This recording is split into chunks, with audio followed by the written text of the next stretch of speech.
രണ്ട് തരത്തിലാണ് ഇതിൻ്റെ ചർച്ചകൾ പുരോഗമിക്കുന്നത്. ഒന്ന്, ദീപകിന് നേരിടേണ്ടി വന്ന ആ ഒരു ദുരന്തം എന്നുള്ളത്, അത് ഈ പറഞ്ഞതുപോലെ ആ കുടുംബത്തെ സംബന്ധിച്ചിടത്തോളം വേറെ സങ്കടകരമാണ്. മാത്രമല്ല അത്തരത്തിൽ അത് കരുതി കൂട്ടിയുള്ള ഒന്നാണെങ്കിൽ അത് അന്വേഷണത്തിൽ തെളിയേണ്ടതുമാണ്. പക്ഷേ അതുകൊണ്ട് പിന്നീട് നടന്ന ചർച്ചകളിൽ ഏതാണ്ട് സമ്പൂർണ്ണമായി തന്നെ ഇത് ഇന്ത്യയിലെങ്ങും ഇല്ലാത്ത ഒരു സംഗതിയാണ് ഇത്തരത്തിൽ വാഹനങ്ങളിലൊക്കെ കയറിയിട്ട് ഇത്തരത്തിൽ സ്ത്രീകളെ ഉപദ്രവിക്കുന്ന പരിപാടി എന്നുള്ള മട്ടിലുള്ള ചർച്ചകൾ ശരിയല്ല, അല്ലേ? നിശ്ചയമായിട്ടും. അതായത് ഇതിന് നമ്മളിപ്പോൾ RDXൽ കഴിഞ്ഞ ദിവസം നമ്മൾ ചർച്ച ചെയ്തില്ല. കാരണം ഇതിന് രണ്ട് വശം തിരിഞ്ഞ ആളുകൾ ഇങ്ങനെ ചർച്ച ചെയ്തുകൊണ്ടേയിരിക്കുകയാണ്. ഇപ്പോൾ രാഹുൽ ഈശ്വർ ഇമാതിരി കുഴപ്പങ്ങളുണ്ടാകുമ്പോൾ ചാടി കയറിയിട്ട് ഇത്തരം കുഴപ്പങ്ങളിലേക്ക് പോകുന്ന രാഹുൽ ഈശ്വർ വന്ന് നടപ്പാക്കിയ കണ്ടല്ലോ നമ്മൾ. ഇതിനകത്ത് എനിക്ക് തോന്നിയൊരു കാര്യം, ഹർഷം, മനുഷ്യരുടെ എത്രമാത്രം ഫ്രജൈലായിട്ടുള്ള ജീവികളാണ് മനുഷ്യർ എന്ന് തെളിയിക്കുന്നൊരു സംഭവമാണിത്.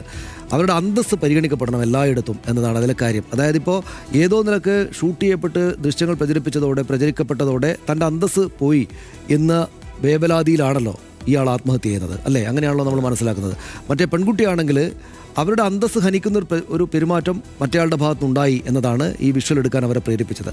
ഇതിനകത്ത് പരസ്പരം പുരുഷന്മാരും സ്ത്രീകളും പരസ്പരം എല്ലാ വ്യക്തികളും മറ്റുള്ളവരുടെ അന്തസ്സ് പരിഗണിച്ചിട്ട് വേണം അവർ ഹേർട്ടാവാതിരുന്ന് മുന്നോട്ട് പോകണം എന്നുള്ളതാണ് ഇതിനകത്തുള്ളൊരു കാര്യം.